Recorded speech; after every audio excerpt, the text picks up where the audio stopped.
Hello बच्चों, welcome you again. आज हम प्लस टू क्लास का नेक्स्ट जो टॉपिक लेके आए हैं चैप्टर 4 का बॉयड-सर्वेट लॉ। उम्मीद है कि मेरा लास्ट लेक्चर आपने जरूर देखा होगा। और आज हम जो स्टडी करने जा रहे हैं बॉयड-सर्वेट लॉ, ये बेसिकली क्या हमें एक्सप्लेन करता है, मैं ब्रीफ में आपको बता देता हूं। जैसे हमारे पास करंट कैरिंग कंडक्टर है। अब करंट कैरिंग कंडक्टर है, उससे मैग्नेटिक फील्ड हम किसी पर्टिकुलर पॉइंट पे कैलकुलेट करेंगे। तो हम जो पूरे कंडक्टर की बात तो नहीं करेंगे ना यहाँ पे। जैसे मान लिया कि जैसे ये मेरे पास एक करंट कैरिंग कंडक्टर है, इससे आपने कहा कि मैग्नेटिक फील्ड बनेगा, कंसेंट्रिक सर्किल्स में बनेगा। तो मैग्नेटिक फील्ड भी पूरा कंडक्टर है, इससे भी बनेगा ना। लेकिन ये जो मैग्नेटिक फील्ड आपने शो किया है, ये किस कंडक्टर से बन रहा है? वो एक बिल्कुल इनफाइनाइटली स्मॉल लेंथ का एलिमेंट जो हम कंसीडर करेंगे, जिसको मैं कहूंगा करंट एलिमेंट। लेट्स सपोज इसमें आई करंट फ्लो कर रहे हैं और डीएल लेंथ का मैंने कंडक्टर कंसीडर कर लिया। उस डीएल लेंथ के कंडक्टर से किसी पर्टिकुलर पॉइंट के ऊपर, जैसे मान लीजिए डीएल लेंथ का कंडक्टर हमने कंसीडर किया और यहां से किसी पर्टिकुलर पॉइंट पे हमारा कोई पॉइंट पी है पर्टिकुलर पोजीशन पे, इस जगह पे मैग्नेटिक फील्ड कितना हो सकता है, ये हमें पता चलेगा बॉयड-सर्वेट लॉ से। बहुत ही इंपॉर्टेंट लॉ है। अगर हम ये कहें किसी प्रैक्टिकल एप्लीकेशन नहीं है, लेकिन फिर भी हमें ये लॉ पढ़ना पड़ता है, क्योंकि आगे की जितने भी डेरिवेशंस हम स्टडी करेंगे, किसी पर्टिकुलर पॉइंट के ऊपर magnetic field due to straight conductor हो, रिंग हो, ठीक है, तो हम इस लॉ के बेस पे सोल्व कर सकते हैं। चलो देखते हैं क्या है इस लॉ के अंदर। So Biot Savart law basically used to find the magnetic field due to a small current element. This law helps to find magnetic field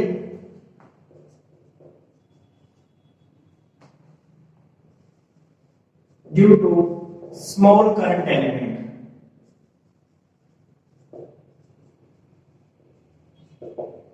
due to small current element. Current element एक vector quantity है, ध्यान रहे। वैसे आपने पहले पढ़ा है electric current एक टेंशन क्वांटिटी है, हमने करंट इलेक्ट्रिसिटी के अंदर स्टडी किया। वो स्केलर क्वांटिटी भी नहीं है, वेक्टर टेंशन क्वांटिटी है। और करंट एलिमेंट एक वेक्टर क्वांटिटी है। सो करंट एलिमेंट से किसी पर्टिकुलर पॉइंट के ऊपर मैग्नेटिक फील्ड कितना होता है, ये हमें बॉयड-सर्वेट लॉ एक्सप्लेन करता है। लेट्स कंसीडर हमारे पास एक कंडक्टर है जिसमें करंट फ्लो कर रहा है आई, और मैंने एक करंट एलिमेंट कंसीडर कर लिया आईडीएल, ठीक है। ये आईडीएल एक करंट एलिमेंट है और यहां से आर पोजीशन पे हमने कोई एक पॉइंट पी कंसीडर कर लिया, जहां पे हमारा मकसद है मैग्नेटिक फील्ड फाइंड आउट करना। Let's suppose this angle is theta. Theta is the angle between position vector of P and current element, ठीक है। एंगल इज एंगल हमने कह दिया थीटा। सो बॉयड-सर्वेट लॉ क्या कहता है? According to Boyd-Servet law, magnetic field due to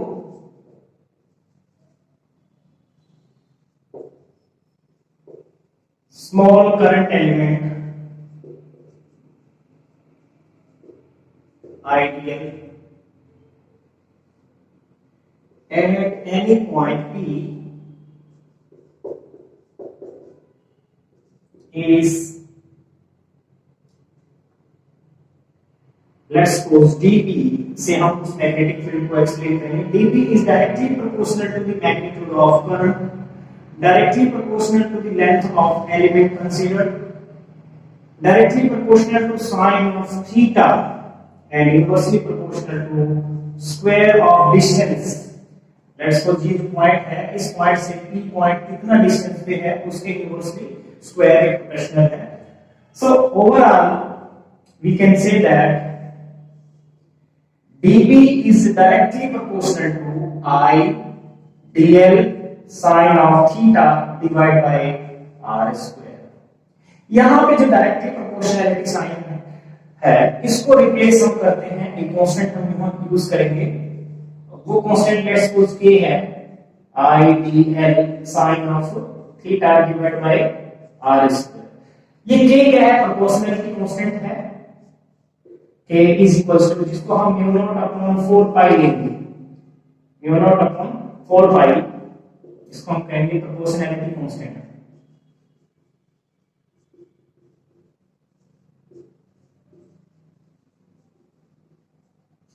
ठीक है, यहां म्यू नॉट एक सिंबल मैंने यूज किया है, ये वैक्यूम के लिए। अगर हमारा पॉइंट पी जो है ये वैक्यूम में हो तो हम म्यू नॉट लेंगे, और वैक्यूम के लिए म्यू नॉट अपॉन 4 पाई की जो वैल्यू होती है वो होती है 10 raised to the power minus 7, 10 raised to the power minus 7। और इसको आप लिखना चाहो तो ये भी लिख सकते हो tesla metre square, tesla metre पर एम्पीयर। ओके, ये इसकी यूनिट होती है। यूनिट भी यहां से ही हमने निकाली है, तो उस मल्टीप्लाई करोगे तो क्या आएगा? इसका टेस्ला होता है मीटर स्क्वायर पर मीटर पर एम्पीयर, सोल्व करोगे टेस्ला मीटर पर एम्पीयर। अब देखिए हमारा जो फॉर्मूला बन जाएगा डीपी का, डीपी का जो फॉर्मूला बन जाता है वो क्या बन गया? यहां लिख रहे हैं हम dB is equals to mu naught upon 4 pi IDL sin of theta divided by R square. So this is the magnetic field due to small current element, due to small current element. इसी quantity को हम vector form में भी लिख सकते हैं, इसी फॉर्मूले को हम वेक्टर फॉर्म में लिखना चाहें तो लिख सकते हैं इन vector form,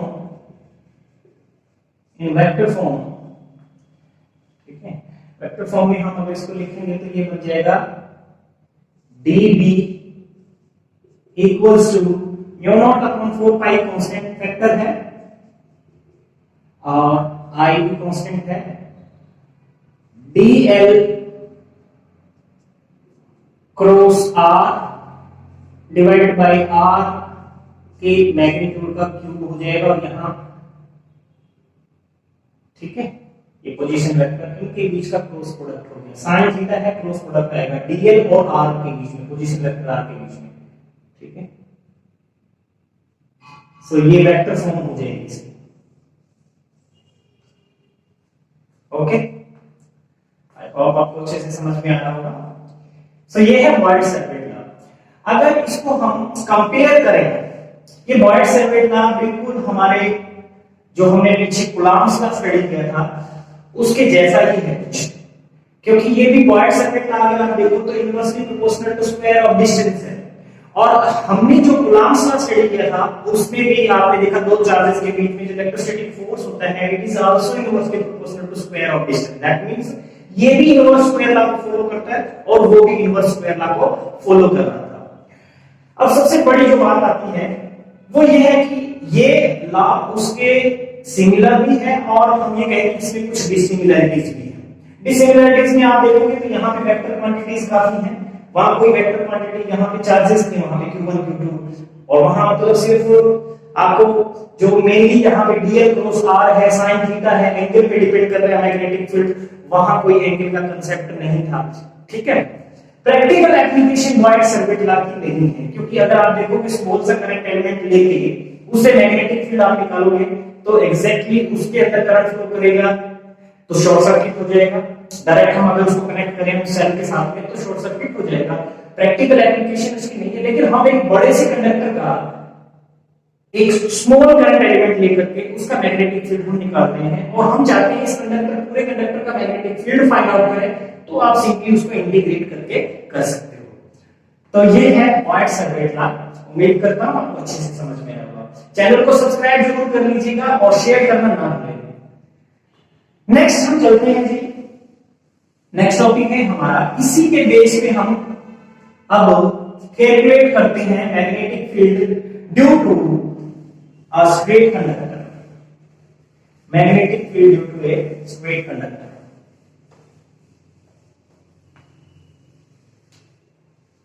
Boyd Savart law के बेस पे आपको इसको सोल्व करोगे। टॉपिक है magnetic field due to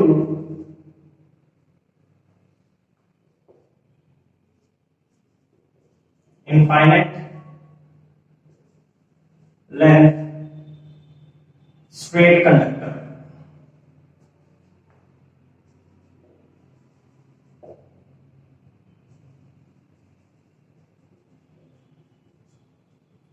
okay, अब इसका मैग्नेटिक फील्ड हम कैसे कैलकुलेट करेंगे? यूजिंग बॉयड-सर्विट लॉ हम इसको फाइंड आउट कर सकते हैं, यूजिंग बॉयड-सर्विट लॉ।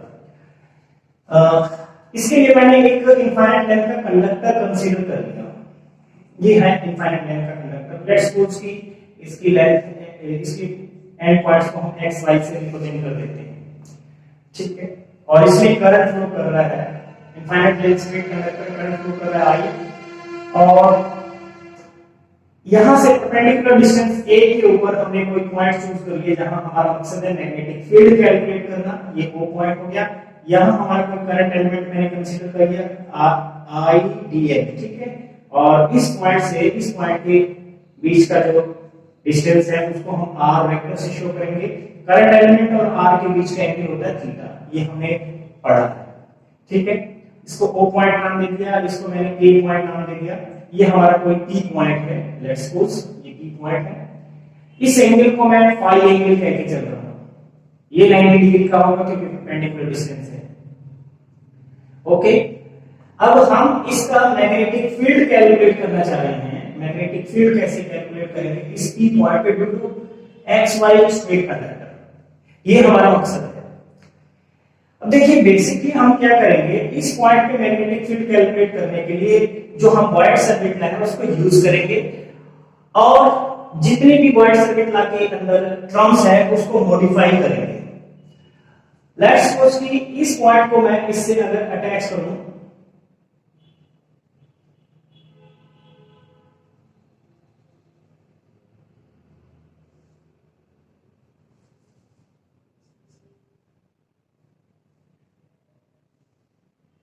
ये हमारा एंगल, हमने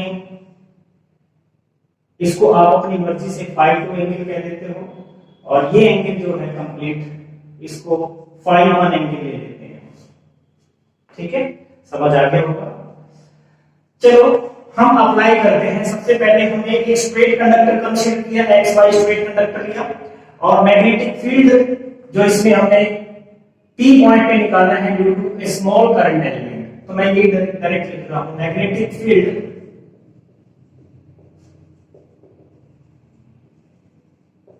ड्यू टू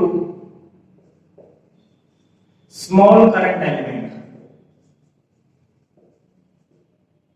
IDL, और वो कितना हो जाएगा, जिसको हम लिख सकते हैं dB is equals to mu naught upon 4 pi IDL sine of theta divide by R square, ठीक है। ये हमने स्टडी किया है। अब ये इक्वेशन नंबर 1 है हमारी, इसको मॉडिफाई करना है हमें। मॉडिफाई कैसे करेंगे देखिए। अब आपको क्या करना है, इसी ट्रायंगल को लेते हैं हम, ट्रायंगल AOP के अंदर सबसे पहले मैं बात करता हूं टेंजेंट फाई हम निकालते हैं। टेंजेंट फाई कैसे कैलकुलेट करें? ये O से A तक का जो डिस्टेंस है इसको हम L ले लेते हैं।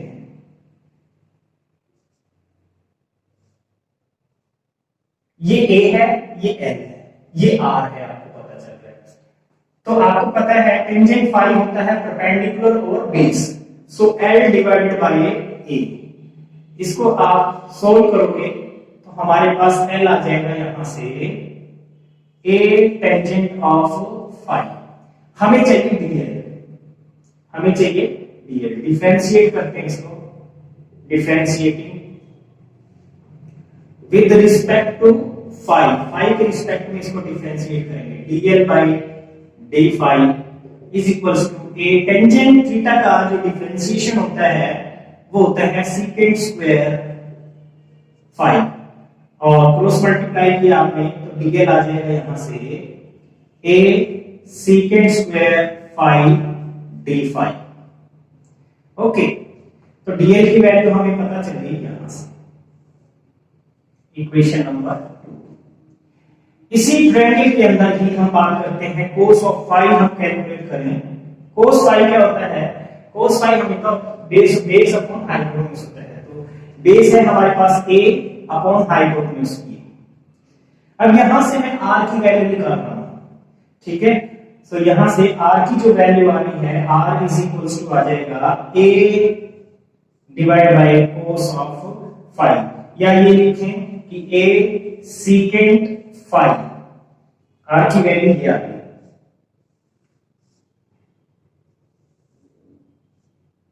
ये r की वैल्यू आ गई, इसको इक्वेशन नंबर 3 कह देते हैं। एक और चीज नोटिस करने की, इसी ट्रायंगल के अंदर थीटा और फाई एंगल दिख रहे हैं आपको, ये थीटा है और ये फाई है, ये 90, तो हम ये भी कह सकते हैं also theta plus phi is equals to 90 degree, then theta can be written as 90 minus phi, 90 minus phi, तो ये भी हम ध्यान कर सकते हैं। ऐसा करने से होगा क्या, आप नोटिस करो, साइन थीटा जो है, साइन थीटा फंक्शन है मेरे पास, साइन थीटा भी मैं लिख सकता हूं अब 90 minus phi which can be written as cos of phi. So this is equation number 4,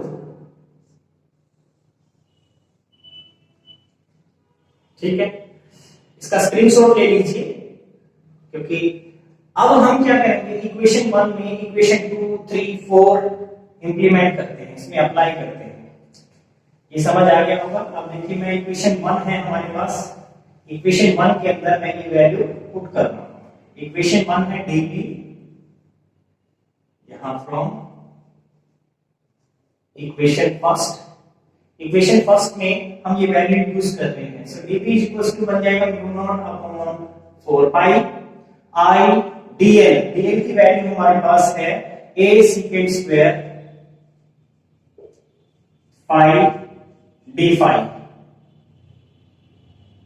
sign theta की वैल्यू है हमारे पास, साइन थीटा की वैल्यू साइन 90 माइनस फाई लिखा था, तो cos फाई के इक्वल आ गया, cos of phi divide by r square, r square की वैल्यू है हमारे पास, देखो r की वैल्यू है a सेकंड फाई, तो r स्क्वायर की क्या हो जाएगी, r स्क्वायर यानी a स्क्वायर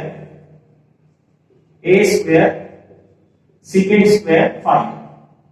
अब जो चीज आपको लगता है कि इसमें कैंसिल हो रही है, उसको कैंसिल कर दीजिए, सेकंड स्क्वायर से second square phi cancel, a से a कैंसिल, ओके। तो जो वैल्यू बच जाती है,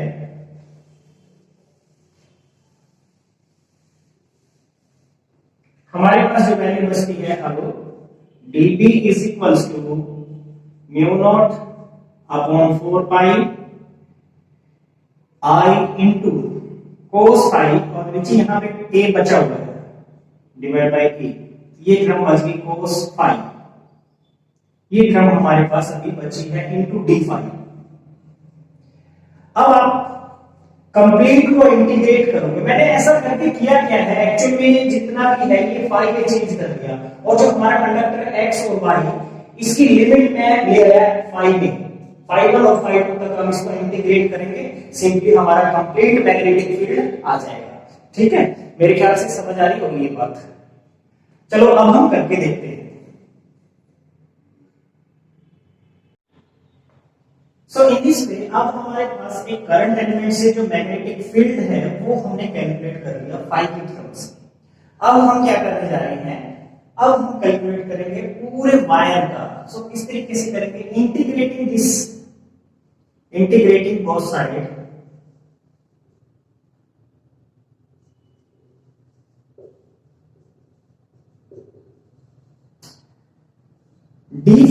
dB is equals to mu naught I upon 4 pi a. A is the perpendicular distance of the point P from the conductor, cos of phi d phi। Limit हम minus phi 1 से phi 2 तक लेंगे। Minus क्यों लिया है, देखिए इससे आगे एंगल को मैं प्लस लेके चल रहा हूं, इससे इधर माइनस लेके चल रहा हूं एंगल, क्योंकि सेम डायरेक्शन में हम मूवमेंट नहीं कर रहे हैं। इससे इधर पॉजिटिव मान लें तो इधर को हम नेगेटिव कंसीडर करेंगे। फाई 1 से फाई 2 तक, फाई 1 यहां और फाई 2 यहां तक, इसको हम इंटीग्रेट अगर करेंगे फाई के टर्म्स में, तो हमारा टोटल इंटीग्रेशन अगर हम करेंगे तो क्या आ जाएगा, मैग्नेटिक फील्ड आ जाएगा कंप्लीट। सो डीबी का जो इंटीग्रेशन हुआ वो आ गया B mu naught I divided by 4 pi A. Cos का जो इंटीग्रेशन है आपको पता है साइन फाई आएगा, साइन फाई, और लिमिट -5 से 5। यहां तक मेरे ख्याल से किसी को कंफ्यूजन नहीं होना चाहिए। अगर है तो प्लीज जो है वीडियो को पॉज करके दोबारा से देखिए। अब हम मैग्नेटिक फील्ड को इसमें लिमिट पुट करेंगे,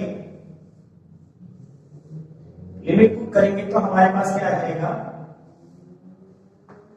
B is equals to mu naught I divide by 4 pi a। Sine की लिमिट हम पुट कर रहे हैं, sine of upper limit 5 to minus sine of -5 okay.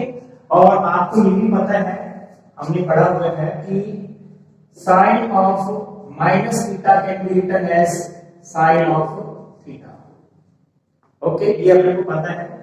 तो ये माइनस बार आएगा, प्लस बन जाएगा। So we can say that b is equals to mu naught I upon 4 pi a sine of 5 plus sine of 5। ठीक है, ये आ जाएगा total magnetic field, ये आ जाएगा टोटल मैग्नेटिक फील्ड। ठीक है, आई होप आपको अच्छे से ये समझ आ गया होगा। डेरिवेशन काफी इंपॉर्टेंट डेरिवेशन है। नेक्स्ट हम इसके स्पेशल केसेस को डिस्कस करते हैं।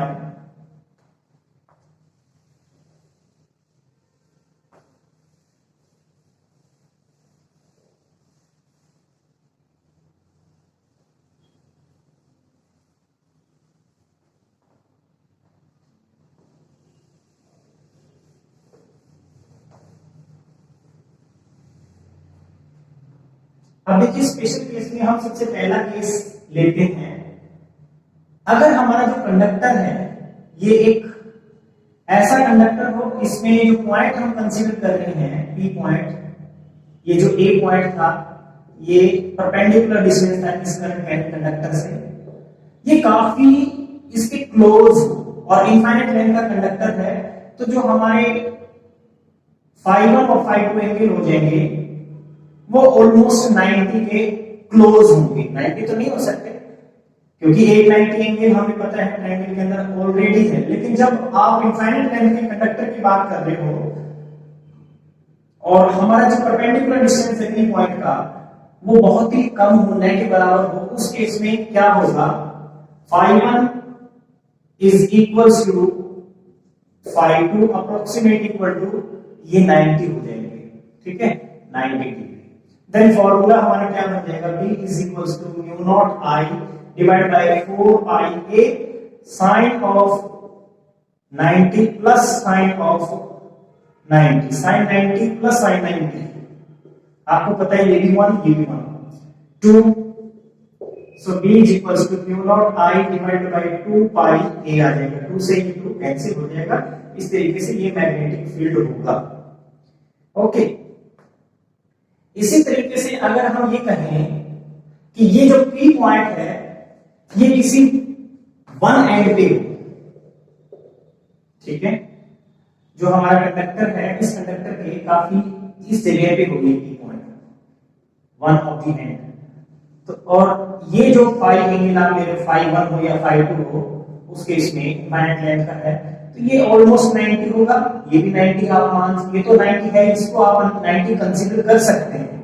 ठीक है, एक φ2 एंगल आपने जीरो कर दिया, जैसे जैसे इस P पॉइंट को मैं ऊपर इंक्रीज करूंगा, ऊपर की तरफ लेके जाऊंगा, φ2 डिक्रीज होता चला जाएगा, जीरो होता चला जाएगा, और φ1 इंक्रीज होता चला जाएगा, φ1 इंक्रीज होकर 90 के क्लोज पहुंच जाएगा। तो ऐसे में हम क्या लिख सकते हैं, φ2 इज इक्वल्स टू 0 डिग्री और φ1 can be approximate equal to 90 degree. अगर इस फॉर्मूले में किसी एक को हम, चाहे वो कोई भी पॉइंट हो, एंड पॉइंट कोई भी कंडक्टर का, इधर का हो या इधर का हो, इनमें से एक 0 होगा, एक 1 वैल्यू देगा। तो 1 वैल्यू आएगी तो उस केस में हम b इज इक्वल्स टू क्या लिखेंगे, mu naught I divide by 4 pi a into sine of 90 plus sine of 0। तो ये साइन 90 1 होता है, ये 0 होता है, तो 1 से मल्टीप्लाई करोगे b इज इक्वल्स टू आ जाएगा हमारे पास mu naught I divided by 4 pi a, ये मैग्नेटिक फील्ड आ जाएगा उस केस में। तो ये चीज आपके दिमाग में रहे। अभी मैं आपको रफली बता देता हूं, ये हमारे पास कोई कंडक्टर है, करंट है कंडक्टर अगर है तो इसमें मैग्नेटिक फील्ड किसी एक एंड पॉइंट पे, इस एंड पॉइंट पे मैग्नेटिक फील्ड भी कितना होगा, अगर ये परपेंडिकुलर डिस्टेंस आप a लेके चल रहे हो तो mu naught I divided by 4 pi a होगा।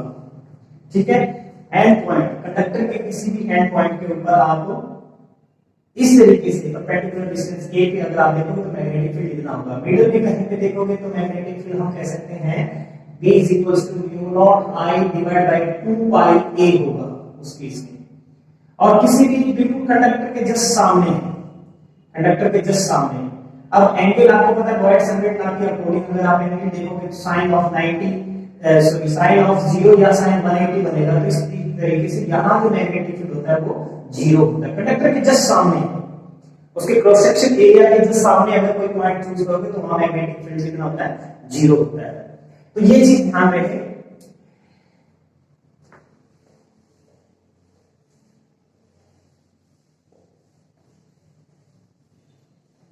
अगर आपके पास ये बार बार एक म्यू का कंसेप्ट है, ये म्यू क्या चीज है ये मैं बता देता हूं। इसको हम कह रहे हैं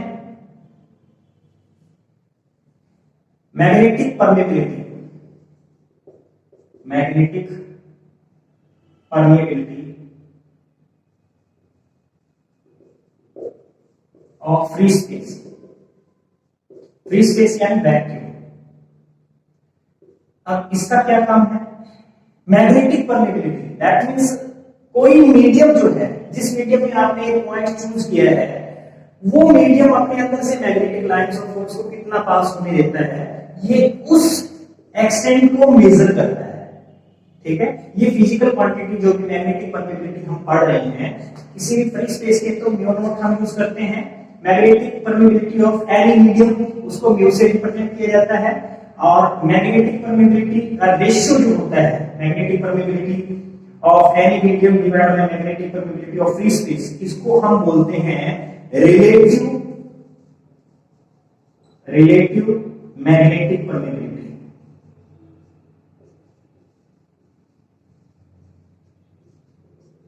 ठीक है, यूनिटलेस होता है, ये यूनिटलेस होता है, ये यूनिटलेस नहीं है, इसकी यूनिट होती है जो हमने पढ़ा था टेस्ला मीटर पर एम्पीयर, लेकिन इसकी कोई यूनिट नहीं होती, यूनिटलेस है क्योंकि यूनिट कैंसिल हो जाती है। तो रिलेटिव मैग्नेटिक परमेबिलिटी, अगर आपको कोई मीडियम दे रखा है उस मीडियम की मैग्नेटिक परमेबिलिटी अपने को कैलकुलेट करना है तो क्या लिखेंगे, mu naught into mu R. ठीक है, तो ये है आज का टॉपिक। आई होप आपको अच्छे से समझ आया होगा, और उम्मीद करता हूं कि अगर मेरा चैनल आपको सच में पसंद आ रहा है तो अपने तरफ से कम 2 या 4 लोगों को जरूर से जरूर अपने चैनल से जोड़िए, सब्सक्राइब करवाइए इसको, सो दैट कि अपने चैनल की वैल्यू इंक्रीज हो और मुझे खुशी हो इस बात की कि मेरे साथ कुछ अच्छे पढ़ने वाले बच्चे जुड़े हुए हैं। मेरा मकसद है मैं आप लोगों को, मैं कोई तरह बड़ा की चीज नहीं डाल रहा हूं, मेरा मकसद यहाँ पे आप लोगों को सिलेबस कवर करवाना है, न कि मेरा यहाँ पे कोई इस तरीके से कि मैं कोई तरह बड़ा की चीज यहाँ पे डाल करके लोगों को अट्रैक्ट करूं। हाँ, उसमें कुछ टाइम के लिए मेरे से लोग जुड़ जाएंगे, लेकिन मैं इस तरीके का कोई आप लोगों को यहाँ एंटरटेन करने के लिए नहीं हूँ। मेरा मकसद यहाँ सिर्फ आप लोगों को एजुकेशन देना है और अच्छी एजुकेशन।